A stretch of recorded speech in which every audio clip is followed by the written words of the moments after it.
Seguimos con el estudio de la palabra de Dios en el capítulo 12 de la carta a los romanos, hablando de la teoría de San Pablo del cuerpo místico. La semana pasada hablamos ampliamente de qué cosa es la iglesia. La semana pasada hablamos, si algunos de ustedes no vinieron, posiblemente atrás debe estar el CD, porque es muy importante. Hablamos qué es la iglesia, cómo la iglesia es un pueblo, no es una casa donde uno va.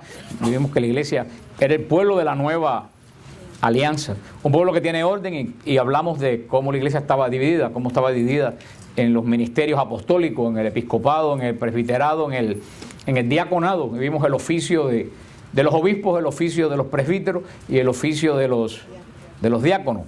Vimos que el oficio del obispo es el ministerio apostólico directamente. ¿Se acuerdan lo que dijo el santo obispo Monseñor Uribe Jaramillo de Colombia? Que la misión del obispo es enseñar, liberar y sanar. Esa es la función del obispo. Básicamente, sobre todo la función del obispo es enseñar. Esa es la función esencial del obispo, enseñar la doctrina de la fe. Vimos como los presbíteros era ayudar al obispo en la administración de los sacramentos y en la administración de las parroquias. Vimos como los diáconos eran los servidores, los que ayudaban en cierta medida a los presbíteros, pero más que ante que nada al obispo también en la administración. Hablamos ampliamente de todo eso que debía ser y que por desgracia no lo es. Hablamos qué era el oficio del Papa, hablamos cuál era el oficio de los cardenales, de los arzobispos, de las arquidiócesis, o sea que dimos una visión bastante amplia de cómo funciona la iglesia. San Pablo en este capítulo 12 habla de dos tipos de obra en la iglesia. Habla de la obra apostólica, que hablamos que es la obra y los dones ordenados de la iglesia que provienen de los mismos apóstoles, como el episcopado, el presbiterado y el diaconado. Pero San Pablo también habla de la participación de todos nosotros, del pueblo de Dios en la iglesia. El pueblo de Dios no es solamente los obispos, los presbíteros y los diáconos. Todos, recuerdan que hablamos que según la teología del cuerpo místico, todos somos una parte del cuerpo de Cristo. Y si tú eres una parte del cuerpo de Cristo que no funciona, ¿qué pasa con una célula que se muere en el cuerpo? ¿Saben qué se forma? Cáncer. Una célula que se muere se forma cáncer. Si tú eres una célula del cuerpo de Cristo que no funciona, tú eres parte del cáncer que tiene la iglesia. Y posiblemente los problemas que tengan los sacerdotes no solamente vienen de los sacerdotes, viene de nosotros que no estamos ni orando ni funcionando. Recuerden eso que hablamos del cuerpo místico. Así como la sangre circula por todo el cuerpo, ¿se acuerdan qué sangre es la que circula por toda la iglesia? La sangre de Cristo. Así como el cuerpo lo mantiene vivo el espíritu, porque una persona que se le va el espíritu, se muere. Así como el espíritu mantiene viva una persona, ¿qué es lo que mantiene viva la iglesia? El Espíritu Santo. Es un cuerpo que funciona, donde los dedos tienen, el dedo chiquito tiene una función, el dedo gordo tiene una función, todo tiene una función. Cada uno de ustedes tiene una función. Lo que pasa es que muchas partes del cuerpo de Cristo no están funcionando. En este funcionar del cuerpo de Cristo, que no solo es el cuerpo que está aquí. Acuérdense que dijimos que el cuerpo de Cristo se compone de tres grupos. La iglesia militante, que somos nosotros, los que estamos o debíamos estar en la batalla. La iglesia purgante, que es la que está en el camino al cielo, en el purgatorio, haciendo la retribución. ¿Se acuerdan que hablamos del retiro de la retribución? Y la iglesia triunfante, que es la que está allá en el cielo. O sea, son los tres niveles de la iglesia. Iglesia militante, iglesia purgante, iglesia triunfante. Los que ya están en condenación no son parte de la iglesia, aunque hayan sido unidos a la iglesia por el bautismo. Pero por eso decimos que es un gran cuerpo. Por eso la oración de los santos que están en el cielo, como son parte del mismo cuerpo, sirven a cada uno de nosotros, y por eso nosotros nos apropiamos de esa oración, ese tesoro de oración que otros miembros de otras iglesias no entienden, que es la oración de los santos en el cielo. Porque si nuestra oración, si cuando ustedes oran, y eso en todas las iglesias, inclusive la protestante, cuando hay algún problema, el pastor le pide a la congregación, ¿qué cosa? Que oren por tal problema. Si la congregación, que está compuesta por pecadores, igual que aquí, pueden lograr que ocurra un milagro, ¿cuánto más nuestros hermanos que están en el cielo? Lo que ellos no entienden es que la iglesia es una. Ellos piensan que la iglesia es solamente la que está en la tierra.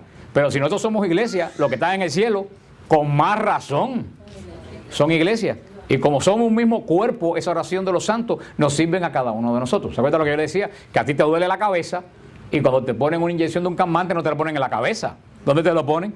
En una nalga. Y dice, bueno, si el dolor es la... Asimismo, la oración de los santos en el cielo circula por todo el cuerpo que es la iglesia. Y la oración, sobre todo de las almas contemplativas, de las personas que están en los monasterios. Ahora que acabamos de estar en un monasterio, muchos de ustedes fueron por primera vez a un monasterio y vieron de qué se componen un monasterio. Todo el mundo piensa que los monjes son sacerdotes. No todos los monjes son sacerdotes. Ustedes vieron que en el monasterio solamente habían 3 monjes sacerdotes. El resto son laicos como nosotros. Que la mayoría de los monjes son laicos como nosotros, que deciden hacer una consagración especial. Hacen el voto de pobreza, castidad y obediencia. Y viven en comunidad. Y de esos monjes que viven en comunidad, que son laicos, la iglesia escoge a algunos que sean sacerdotes para que sirvan a la comunidad. ¿Cuál es la función de ellos?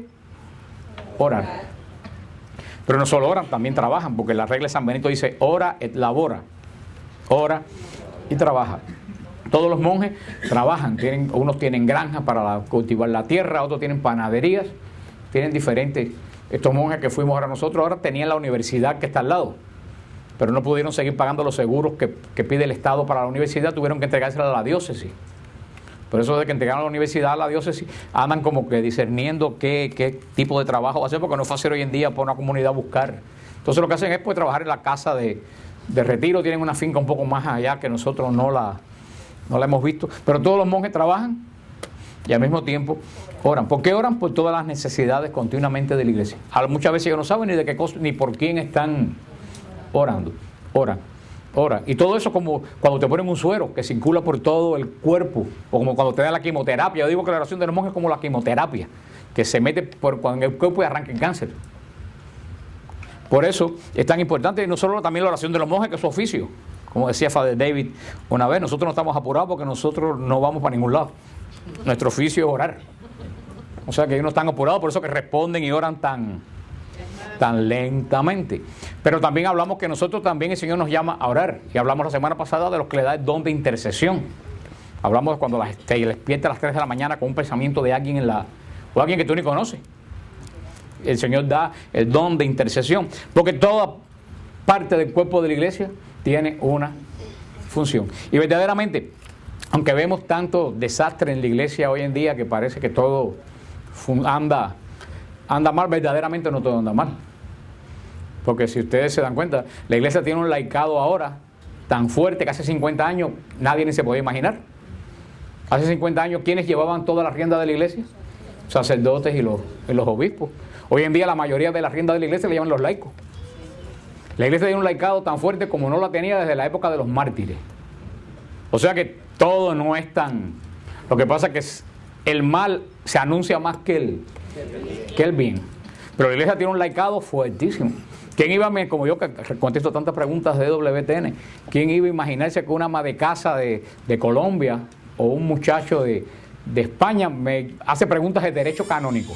¿Quién se iba a imaginar eso hace 50 años? Que una ama de casa va a estar discutiendo con otra persona de derecho canónico. O sea, tenemos un laicado que verdaderamente, profundamente está metido en los problemas de la iglesia.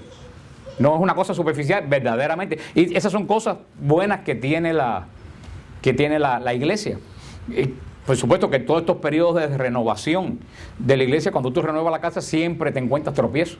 Te encuentras la casa llena de polvo, cosas que tú ni te acordabas aparecían, se caían pedazos de pared que tú no pensabas que lo tenías que arreglar. Y la iglesia está en renovación y se están cayendo pedazos de paredes que parecían muy sólidas, otras paredes que parecían muy fuertes están llenas de comején. Pero eso es lo que pasa cuando tú estás haciendo una reparación. Si tú no reparas un día te cae la casa arriba y tú no te das cuenta. El Señor está reparando su casa. Y como cuando uno vive en una casa en reparación, no vive incómodamente, pues por eso estamos nosotros viviendo un momento incómodamente, porque estamos en un momento nos tocó este momento tan difícil de reparar, al mismo tiempo es hermoso, porque no solo se está reparando, sino que estamos construyendo.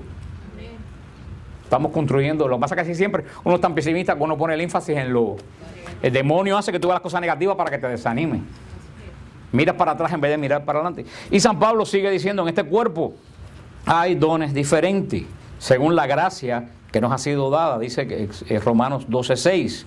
Cada uno se le ha dado una gracia. Y junto con esa gracia se le ha dado un don. Recuérdense que dijimos que los 7 dones son los dones canónicos que la iglesia dice, porque se recuerdan, son los 7 dones que descansaron sobre Cristo.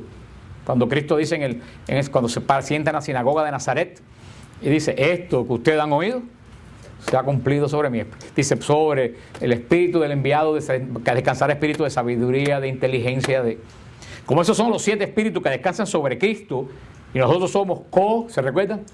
¿Qué? Coherederos. Con Cristo también heredamos esos dones, pero todo es don. Y en la iglesia muchos dones, les decíamos que no solo son los 7 dones. El don de consolar, que no, ¿cuánta gente? Hay gente que no tiene el don de consolar. Yo no tengo el don de consolar. A mí me da por coger un palo, caerle a palo a la gente. Yo tengo el don del palo. Sí, yo no tengo paciencia para consolar a nadie. Le digo, pero tú estás, no voy a decir la palabra que voy a decir. Yo le dije a un hermano en el retiro, yo voy a orar por ti, pero lo próximo es una tranca y darte 6 trancazos. Para que tú veas cómo se te va, cuánto espíritu tiene. Yo saco los espíritus a trancazos. Pero hay gente que tiene el don de consolar. Eso es un don, el don de la hospitalidad en la iglesia es un don. Hacer sentir bien a las personas que llegan O sea, hay muchísimos dones en la iglesia que no son los 7 dones canónicos. Por eso tenemos el don de la misericordia, hablamos la semana. Por eso tú tienes que ver qué don tengo yo. Dice San Pablo que con la gracia se te da un don. Para eso son los cursos de fusión del Espíritu Santo, que les dije que en tiempos de Cristo vivo dan muy buenos, para mí dan los mejores seminarios de vida en el Espíritu. Pasen un seminario de vida en el Espíritu, porque no les explican los dones y tú puedes darte cuenta de los dones que has recibido. Pero dice San Pablo, sé fiel al don que recibiste. Si es don de profecía, ejércelo en la medida de la fe. La profecía es un don que se ejerce en la medida de la fe. Nadie puede profetizar si no tiene el don de fe. El don de la profecía viene del don de fe, porque si tú no comienzas tú creyendo, ¿cómo tú vas a creer? El que no tiene el don de fe te viene una palabra del Señor y piensa que es un pensamiento raro que te cayó. Entonces el don de la profecía, que no es adivinación es otra cosa, le dijimos la semana pasada. Profecía es dar la palabra que Dios te pone adentro a ti para una persona en específico o en un momento determinado. Eso es un don. Me preguntaba una persona, ¿cómo yo lo sé? Porque cuando la palabra viene de Dios, no te la puedes tragar. A mí nunca se me olvida cuando yo dirigí el coro en San Gil, un día que no me quiero ni acordar, uno de los días más tristes de mi vida. El Señor me puso una palabra para que yo la dijera en medio de la misa, y yo le dije al Señor en la misa, tú estás loco, yo no voy a decir eso. Y tuve todo el día como Jacob, toda la mañana como Jacob peleando con él. Y como yo tenía acceso al micrófono porque yo daba los anuncios, al final me paré y lo zumbé. Créanlo o no, después me fui a mi casa y me acosté y estuve en la cama el domingo y el lunes que no me pude levantar. Diciéndole al Señor, yo no puedo creer que tú me hayas hecho esto a mí. Tener que decir lo que yo he dicho públicamente. Y que era una palabra de profecía para gente que estaban en esa iglesia. Porque de verdad se lo digo, y yo, si por mí humanamente es, yo no la doy. Pero es que no me cabía adentro. Eso tú sabes que es de Dios, porque tampoco tú puedes engañar al Espíritu Santo y soltar una cosa de profecía que no es profecía, que más bien es algo que tu percepción te lo da. Tú tienes que tener cuidado cuando el Señor te lo da y cuando es tú que quieres empujarle a alguien un mensaje, dice el Señor que tal cosa y es tuyo. Mentira, no es del Señor. Tú sabes cuándo es el Señor, cuando tú no tienes el menor deseo ni intención de hacerlo ni decirlo. Y eso te cae.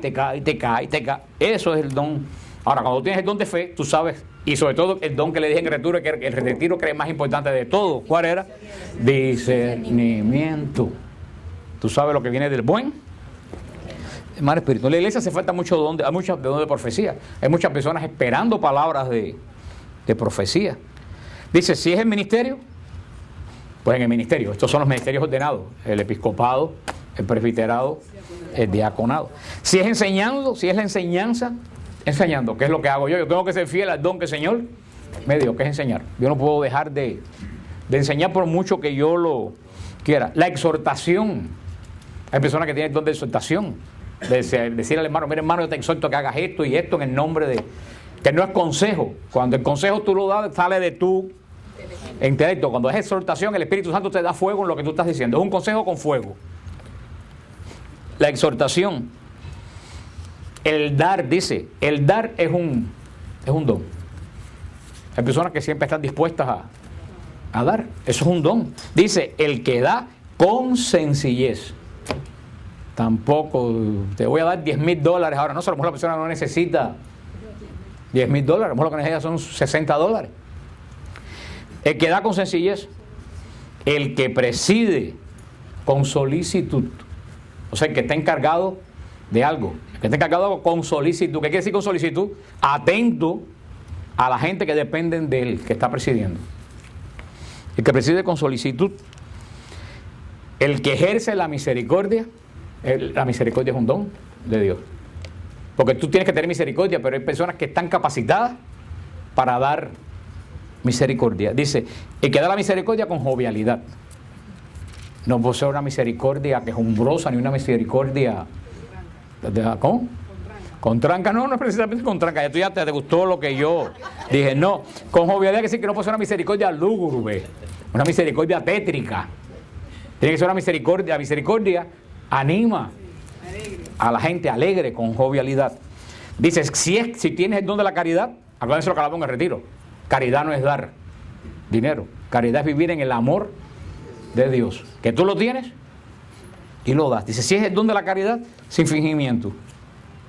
Detestando el mal, adhiriéndonos al bien. Amándose cordialmente los unos a los otros. Estimando más cada uno los otros. Con un celo sin negligencia. Eso es lo más importante. Celo sin negligencia. Algo sin negligencia. Ya después otro. Con celo, con pasión en lo que estás haciendo. Con compromiso en lo que estás haciendo. Con la alegría de la esperanza.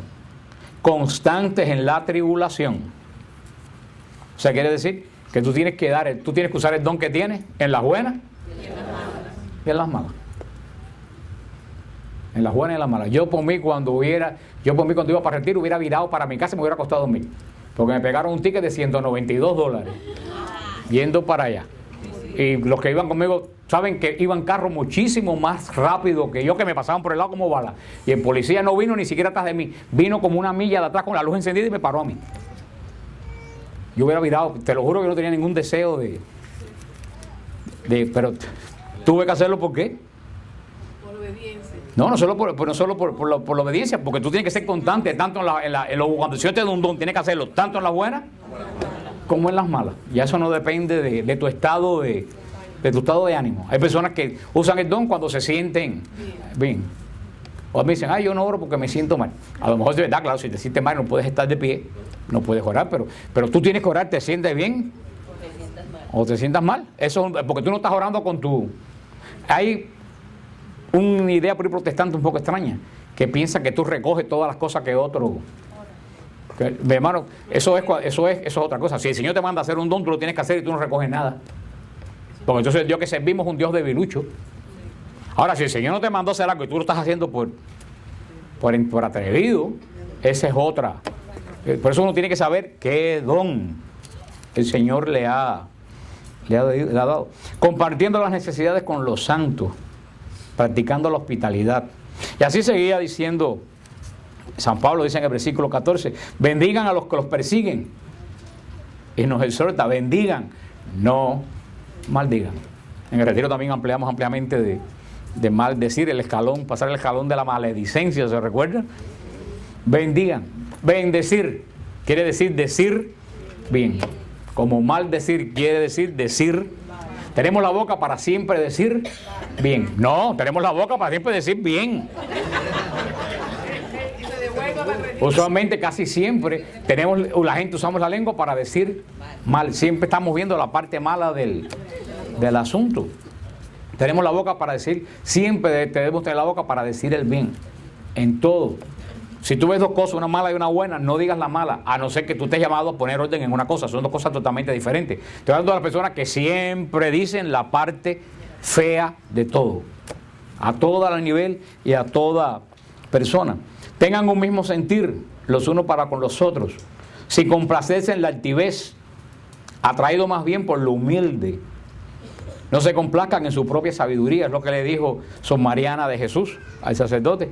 Mire, mi padre, que Dios los vio recoger armas para el cielo, no aplausos en el suelo.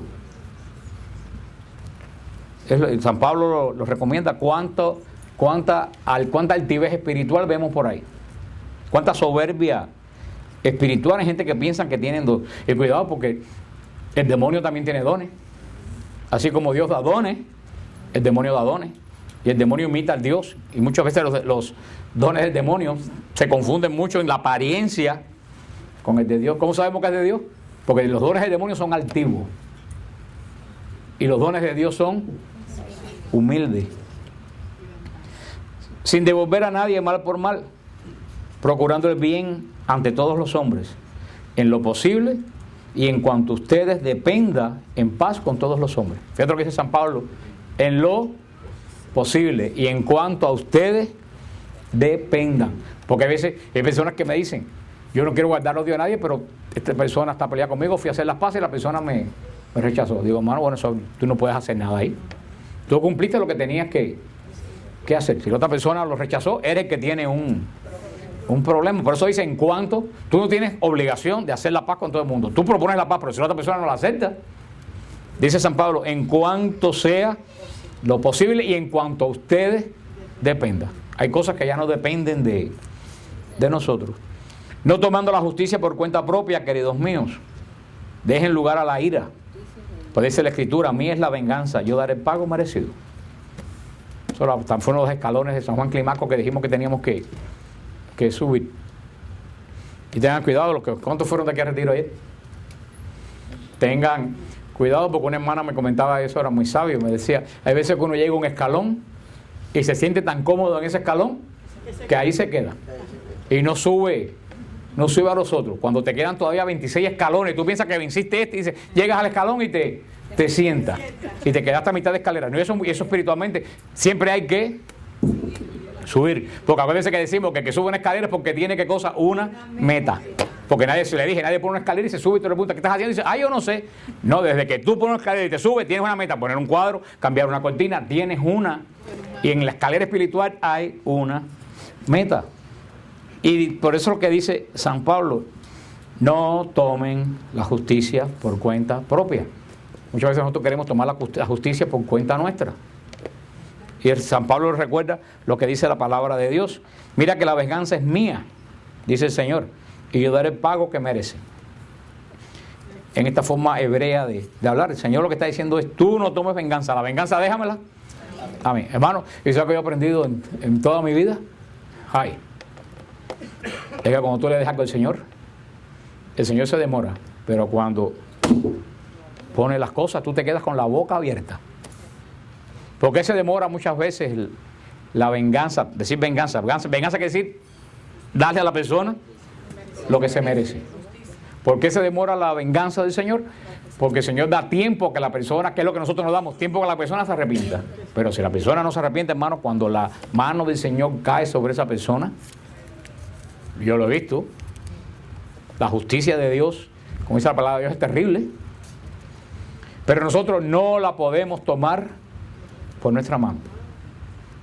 Hoy en día casi todo el mundo quiere tomar justicia por su propia mano. Me la hicieron y tú vas a ver que me las va a pagar. Y tú eres el que la vas a pagar a la larga. Todo tú tienes que dejarlo en las manos del Señor. Antes, al contrario, si tu enemigo tiene hambre, dale de comer. Y si tiene sed, dale de beber. Eso lo dijo el Señor, eso no es nada nuevo. El Señor le dijo, si tú solamente le das a quienes te caen bien, eso lo hacen los paganos. ¿Qué diferencia tú tienes que creer en Cristo? Si eso, todos los paganos, a los que le caen bien, los trata bien. Eso lo dice Jesús. El Evangelio es más que una cosa que, qué bonito. El Evangelio no es bonito, el Evangelio cuesta trabajo seguirlo. Porque esto luce tan bonito aquí, en la palabra, en la práctica. Haciéndolo así, amontonarás carbones encendidos sobre su cabeza. Eso lo hablamos también en el retiro ayer. Eso inclusive es hasta práctico. Cuando una persona te hace mal y tú le devuelves un mal, tú confirmas a esa persona que hizo bien en hacerte mal. Porque cuando tú le devuelves un mal a una persona que te hizo un mal, la misma persona que te hizo el mal dice, tú ves, por eso fue que yo se lo hice. Porque yo sabía que esa persona no no servía. Ahora, cuando tú bebes un mal por bien, dice San Pablo, pones carbones, la persona no sabe dónde se va a meter. Porque aunque ustedes crean que no, dice, me equivoqué de medio a medio. Y dice lo que terminamos la semana pasada, que íbamos a seguir esta semana, que esto que estamos viendo, cuando el Señor dice, no te dejes vencer por el mal.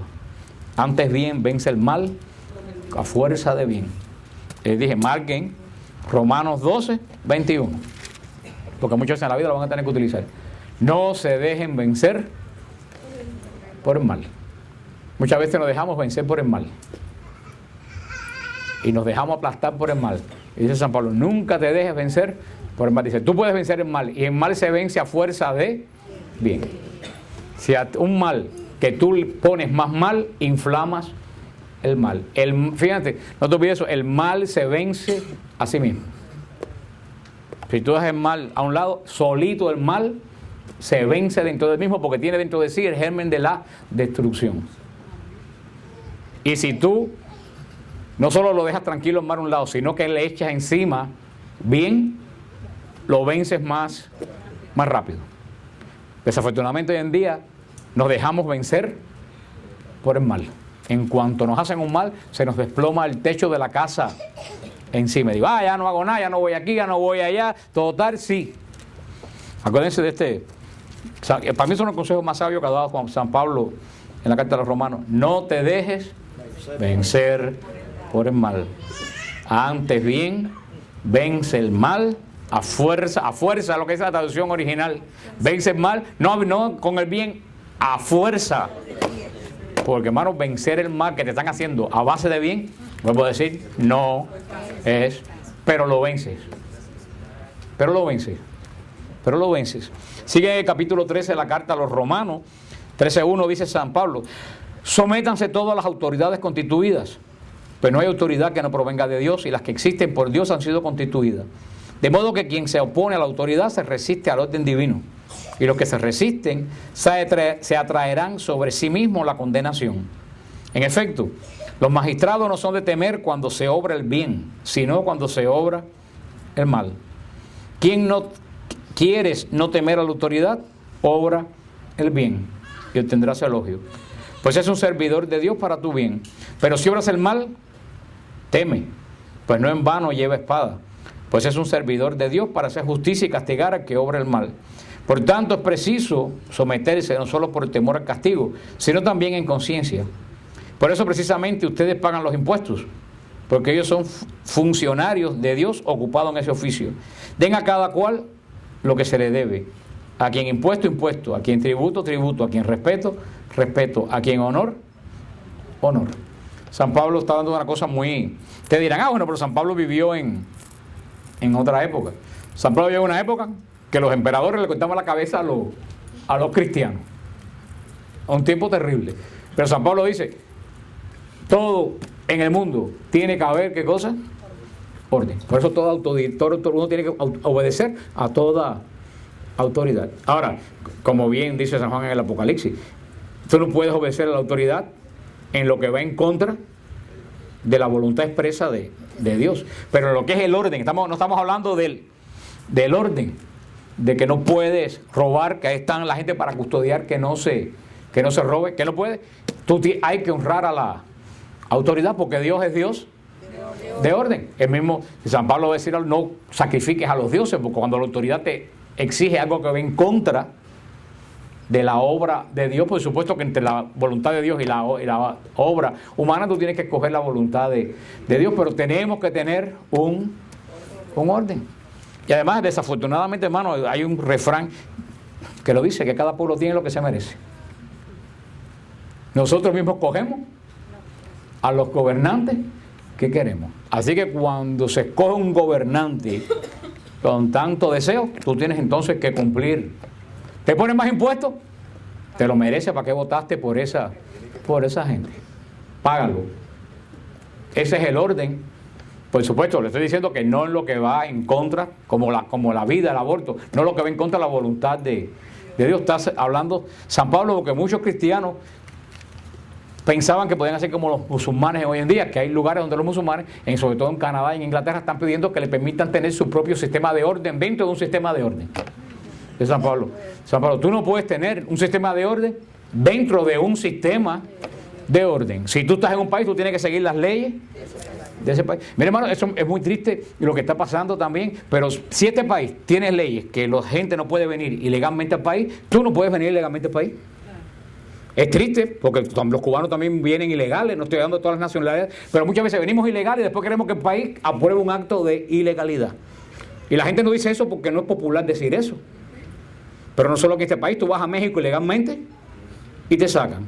Tú vas a Haití ilegalmente y te sacan. En Europa ni hablar. Tenemos que guardar las leyes. Desafortunadamente es así. Un país sin leyes cae en el caos. ¿Qué es lo que está pasando aquí?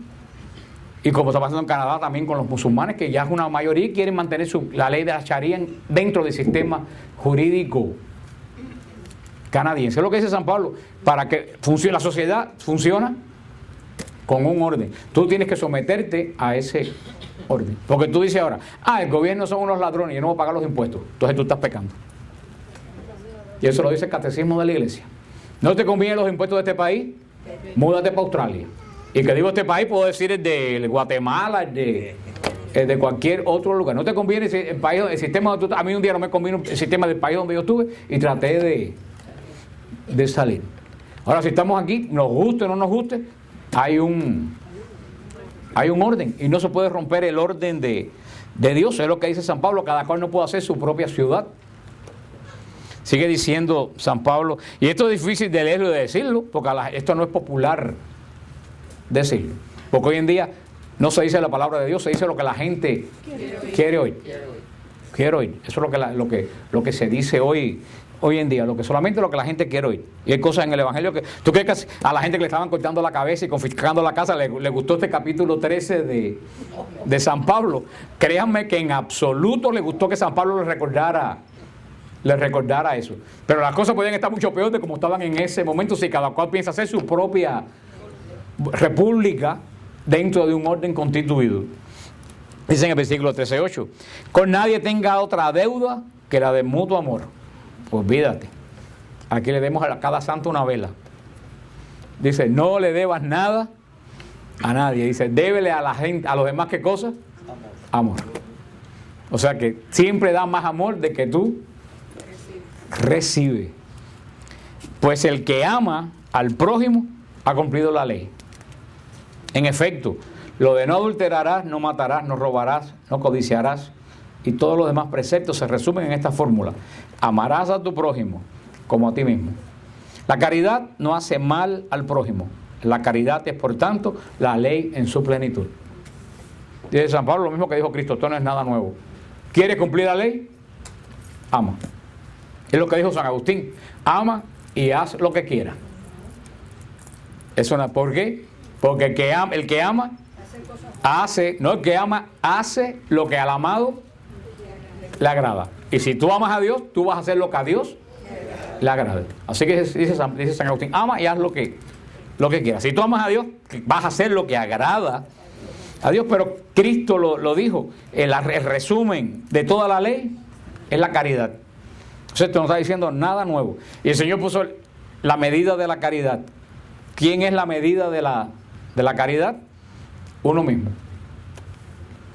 No hay que ir a la escuela, no hay que coger curso bíblico. Dice el Señor, y lo repite San Pablo, ama al otro igual que como te ama tú mismo.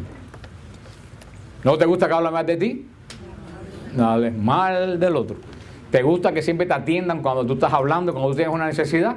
Atienda a los demás cuando están hablando, cuando tienen una necesidad. Eso es lo más sencillo. No hay que estudiar ley de Dios ni ley de nada. Solamente tienes que mirarte tú. Ahora viene el gran problema, que si tú no te amas tú mismo, entonces tú no puedes amar a los demás. Por eso la verdadera caridad comienza por uno mismo. ¿Cuál es el gran problema? Que hay mucha gente que no se aman a sí mismo. Y al no amarse a sí mismo, no soportan a los demás. Ahí es donde está el problema. Por eso no es egoísmo. Para tú poder amar a los demás, tienes que empezar a amarte tú. Y para amarse uno mismo, ¿qué es lo primero que hay que hacer? Están ustedes muy teológicos. Para amarte a ti mismo tienes que conocerte a ti mismo, porque nadie ama lo que no conoce. Tú amas algo que conoces, muy bien. Tú no amas a alguien que vive en la China y que tú nunca has visto. Por eso tienes que conocerte a ti mismo. Ese es el gran problema, que hoy la gente tiene miedo a conocerse. Eso es lo que pasa en los retiros, porque ustedes no hay forma humana que hagan silencio. Ustedes le tienen miedo al silencio, porque tienen miedo a oírse ustedes mismos. Entonces prefieren hacer bulla para no oírse ustedes mismos. Ese es el gran problema de nosotros, hacer silencio, que le tenemos miedo al silencio. ¿Por qué le tenemos miedo al silencio? Porque tienes miedo a enfrentarte a lo que hay adentro de ti. Entonces es mejor hablar y hablar y hablar y hablar, para no tener tiempo de decir qué es lo que me está pasando a mí adentro. ¿Quién verdaderamente soy yo? Y para eso son los retiros, para hacer un acto en la vida diaria y decir quién soy yo. Porque hasta que tú no te conozcas, tú no te amas. Y hasta que tú no te ames, tú no amas a los demás, ni esposo ni esposa. Si tú no te amas a ti mismo, tú amas al esposo o a la esposa de acuerdo a la idea que tú tienes que la persona debía ser. Y ese es el fracaso de los matrimonios. Te haces una idea de una persona que no es, y tú amas esa idea. Cuando esa idea no corresponde a lo que tú crees que esa persona debe ser, dejas de amar. Entonces tú no amas a la persona. ¿A quién tú te amas? A ti mismo. A ti mismo. Una concepción que tú has hecho de algo que no existe. Si tú conoces bien a la persona y la amas tal como es, con defectos y con virtudes, entonces de verdad tú estás amando a la persona. Y eso pasa con la amistad, y eso pasa con todo, pero y lo he dicho montones de veces aquí, tenemos que conocernos a nosotros mismos. Pero tenemos miedo de conocernos a nosotros mismos. Muchos de ustedes, estoy seguro, la inmensa mayoría de ustedes tienen miedo de conocerse. Usted dice, wow, yo soy así. Y tenemos que conocernos, hermano, porque a la medida que tú te conoces, tú cambias lo que no es de Dios y amas lo que no puede cambiar. Y esa es la medida de que hay tantas personas que no aman a los demás. Por eso es que hay gente que no tienen piedad con nadie. ¿Por qué no tienen piedad con nadie? Porque no tienen piedad con ellos mismos. Viven totalmente disgustados 24 horas personalmente. Y yo que le he dicho a la persona, todas las personas con virtudes o defectos somos imagen de Dios, y Dios no hace basura. Todo lo que hace Dios es bueno. Lo que tenemos que ver, ¿qué tengo yo que se me ha pegado que no es de Dios? Y en la medida que tú te das cuenta qué es lo que se te ha pegado que no es de Dios, tú puedes empezar a trabajar. Para eso son los pasos espirituales de San Juan Climaco, para eso son las clases de Biblia. Pero la gente no quiere oír, no les interesa conocerse. Así mismo prefieren seguir engañándose toda la vida hasta un día que se derrumban y ya no tienen remedio. A veces cuando te dan un batacazo y te das cuenta quién tú eres, ya no tienes fuerza para cambiarlo. Lo dice el Señor: ama al prójimo como a ti mismo. Dice, la caridad no hace mal al prójimo. La caridad es, por tanto, la ley en su plenitud. Pero solamente para terminar, vamos a terminar este capítulo 13, que es muy corto, es muy cortito lo que dice. Mira lo que dice, que es interesante. Tengan en cuenta el momento en que viven. Se lo voy a repetir. Tengan en cuenta el momento que viven. Ayer lo hablábamos en uno de los escalones. Cuando dice el Señor, a cada día le basta con su afán. ¿Sabes lo que decimos ayer? ¿El pasado de quién es? De la historia. ¿Y el futuro? De Dios. Ninguno de los dos es tuyo. ¿Qué es lo único que tú tienes? El presente. ¿Para qué vivir en el pasado? Ya lo que pasó tú no lo puedes cambiar. ¿Y para qué pensar en el futuro si tú no tienes control ni lo que va a pasar dentro de 5 minutos? Porque puede ser que de aquí a 5 minutos te caigas muerto, como la cucaracha que está allá atrás del órgano ahí, que está muerta hace 2 meses y nadie me la quita de al lado del órgano. Cada vez que voy a cantar las alabanzas me recuerdo de la muerte. Ya prácticamente es un fósil. Pero verdad, hermano, tú no tienes control de aquí a 5 minutos qué va a pasar. Mira, un hermano estaba en el retiro, en el medio del retiro, contento le llamaron de Colombia: tu mamá acaba de morir. En el medio del retiro. Ese hermano no tenía la menor idea que cuando se fue al retiro, y la mayoría de ustedes no se dio cuenta, no sé que nosotros se lo dijéramos, porque fue un hombre que aguantó en fe Lo que le sucedió, que muchos de ustedes ni lo supieron, que lo llamaron en la noche del sábado por la noche. Dijeron, tu mamá acaba de morir. Y la familia le dijo, no te muevas porque donde tú estás es donde tienes que estar. Y ninguno de ustedes se dio cuenta. ¿Tú sabes cómo se llama eso? Tener verdadera fe. Ese hombre pasó la prueba de su vida y no se lamentó, no dio pataleta, nadie se dio cuenta, a no ser que yo, o cuando estábamos allí, que oramos por ella para que el Señor la cogiera en su seno. Tengan en cuenta el momento en que viven, porque si estás pensando en el mañana, no vas a vivir en el día de hoy. Y sabe Dios que es lo que viene mañana. O como tanta gente que vive en el pasado y viviendo en el pasado, no viven. ¿Se acuerdan uno de los pasos cuál era? Arrancar las raíces. ¿Se recuerdan? Florecemos en un lado, pero tenemos la raíz. Tengan en cuenta el momento en que viven, porque ya es hora de levantarse del sueño, que la salvación está más cerca de ustedes que cuando abrazaron la fe. Dice San Pablo, no vivan más de sueño, pongan los pies en ay, si yo me sacara la lotería, no te la vas a sacar, trata de resolver con lo que tienes, no vivas de sueño.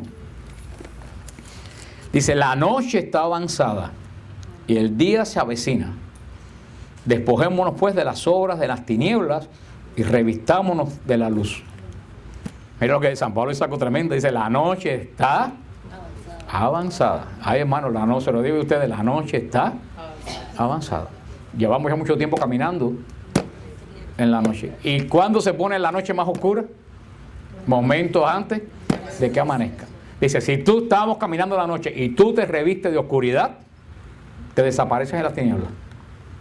Cuando íbamos para la procesión, que era de noche, que llevaba casi todo el mundo, una linterna, para ver las ramas que estaban en el piso, dice San Pablo, si estamos en el medio de la oscuridad, revístete de luz. ¿Qué cosa es revestirse de luz? Revestirse de Cristo, porque Cristo dijo, yo soy la luz del mundo, el que me conoce a mí no camina en tinieblas. Si no hubiéramos llevado la linterna a la procesión, la mitad de nosotros nos hubiéramos quedado sin dientes, por las raíces que están atravesadas, por los escalones. Así andan la gente por el mundo, como caminando por ese bosque, pero sin linterna, tropezándose, cae. ¿Por qué? Porque no se han revestido de... La luz es Cristo. Cuando tú tienes a Cristo, Rabindranath Tagore, que no es cristiano, dijo una frase tremenda, que a mí me impactó mucho cuando lo leí, porque es un hombre que a pesar de no ser cristiano, estuvo muy cerca de la espiritualidad cristiana. Él dijo, el que tiene el farol a la espalda, nada más que echa adelante sombra. Se lo voy a repetir. El que lleva el farol a la espalda, lo único que echa adelante, sombra. Si tú tienes un farol todo oscuro y te pones el farol aquí atrás, sombras todas. Hay gente que anda por la vida con el farol atrás. Tú tienes que llevar el farol adelante, no cargándolo, iluminando el camino por donde tú pisas. Como en pleno día, procedamos con decoro.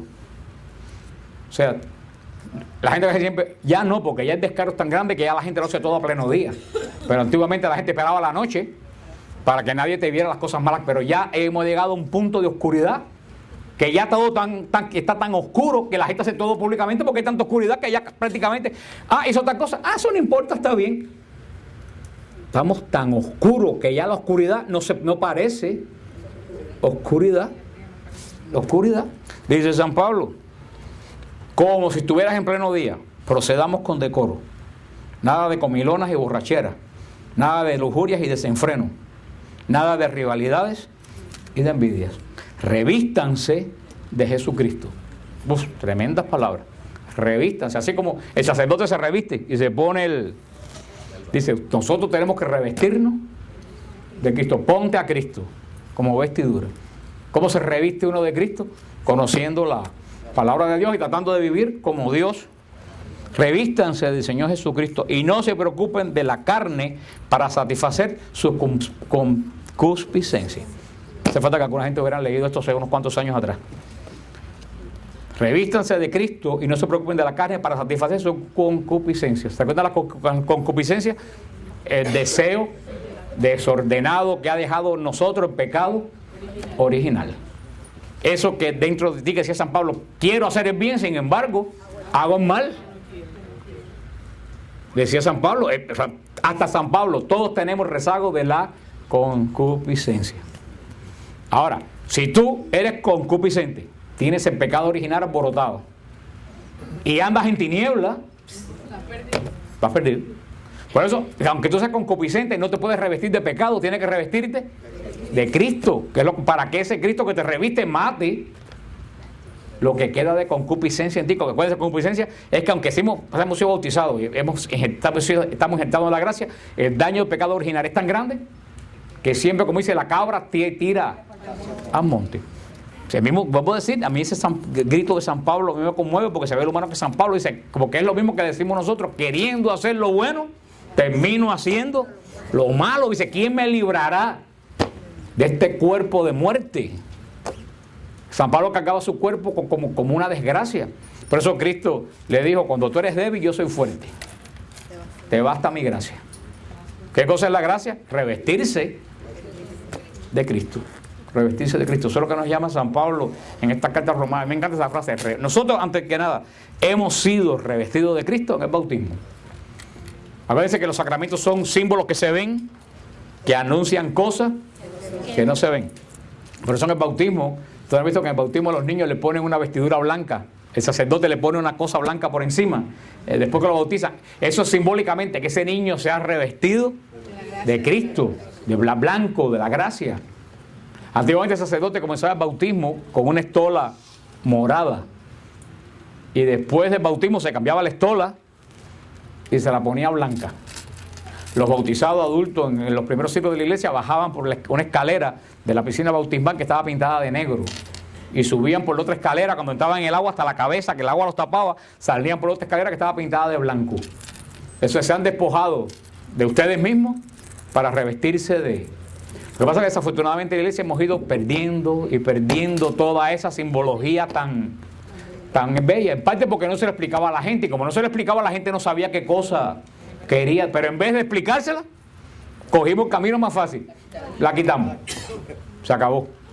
Cuando en realidad no es quitar, es explicar. Pero esta epístola a los romanos, hermano, es extremadamente actual. Así como la semana pasada nos quedamos con la idea para toda la semana de no te dejes vencer por el mal. Esta semana nos quedamos con la idea, revístanse de Cristo. Mira que estamos en la noche. Fíjate lo que les dije, hay tantas desvergüenzas, porque como estamos en plena noche, ya la gente que vive en la oscuridad no se ve. No se ve. Y soltamos públicamente las desvergüenzas y estamos tan acostumbrados a desvergüenza que ni siquiera nos llaman la... Ah, no, está bien. No está bien. Es una desvergüenza. Y si tú no ves que es una desvergüenza, es que tú estás tan en tiniebla como la persona que es desvergonzada. Ahora, si a ti todavía te molesta la sinvergüencería, todavía tú estás caminando. Si no es la luz, por lo menos estás a media luz. Te das cuenta que tú dices, eso no está bien. Y aunque me maten, yo sigo diciendo que eso no está. Y aunque me pongan todas las excusas del mundo, eso no está bien. Ahora, si tú ves la sinvergüencería más gente del mundo y dices, bueno, que pobrecito, que esto, que lo otro. Hermano, tú estás tan en tiniebla. Porque, por ejemplo, si se apaga la luz y yo me he visto de negro, no me veo.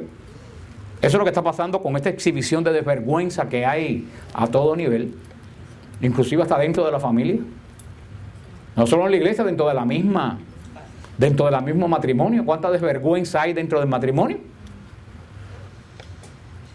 Y dentro de la misma iglesia, desde la forma de vestirse hasta la forma de actuar, ni hablar de la desvergüenza que hay. Por eso acuérdense, tenemos que revestirnos de Cristo.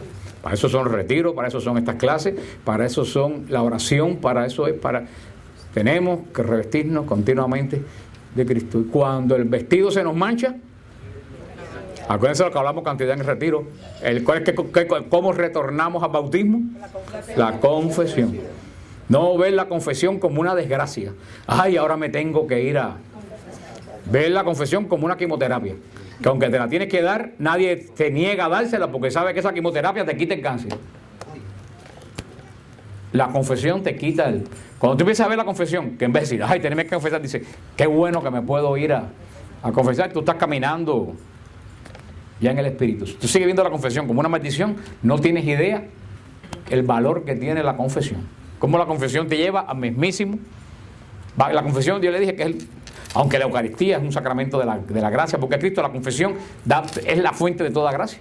Porque si tú no te confiesas no puedes recibir a Cristo. Así que la confesión es, por eso como la confesión es una vuelta al bautismo, el demonio la ataca y la desprestigia tanto, porque el demonio no quiere ni que los curas confiesen, ni que la gente vayan a confesarse.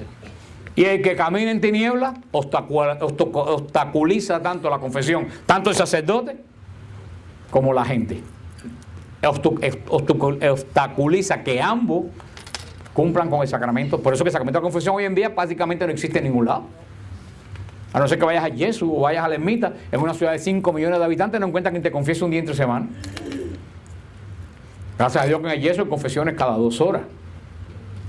Y en la ermita hay confesión continua hasta las 3, ¿no? Por eso, pero debía haber más lugares de donde tú pudieras confesarte.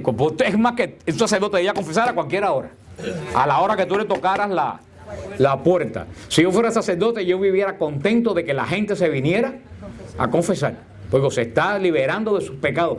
Es como un médico que venga la gente a la consulta y se ponga bravo porque los pacientes vienen. El médico tiene que ponerse contento cuando primero porque es su negocio, y segundo porque para eso él se graduó. O sea, ustedes ven que andamos en plena oscuridad. Andamos en plena oscuridad por todo. Cuando yo sé, ojalá un día se vaya a decir a los sacerdotes, si para tanto si un fiel ve confesar la confesión, si un sacerdote ve confesar, tener que confesar, es que tampoco ha entendido qué cosa es la confesión. Y si yo fuera sacerdote y una persona viniera y me dijera, padre, hace 40 años que no me confieso, más contento yo me pondría. Y si me soltara un saco de pecado como para espantar un elefante, más yo me alegrara. En vez de ponerse bravo, más yo me alegrara. Menos mal que esa persona vino a reconocer. Yo creo que a veces que el sacerdote no se da cuenta que en la mano él tiene el poder de Dios de perdonar y no perdonar. Oye, eso es un pecado, eso es un poder. Y yo a veces que digo, los sacerdotes se darán cuenta del poder que ellos tienen en las manos. Yo creo que no. Como dijimos en el retiro, bueno, ustedes vieron que en el retiro se han dicho muchas cosas. En los seminarios no están enseñando a los sacerdotes el poder espiritual que ellos tienen sobre ellos. Pues